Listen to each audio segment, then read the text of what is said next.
Hello mga ka-showbiz balita trending. Antonio Trillanes may mga binitawang salita kay dating Pangulong Duterte, let's find out.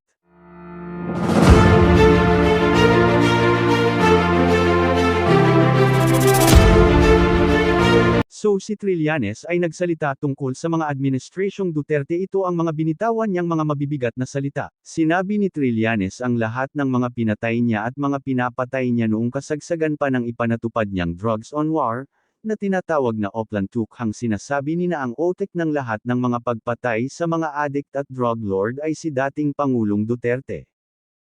Salamat sa iyong panunood kaibigan, please subscribe at i-hit mo na rin ang notification bell para updated ka sa mga i-upload ko.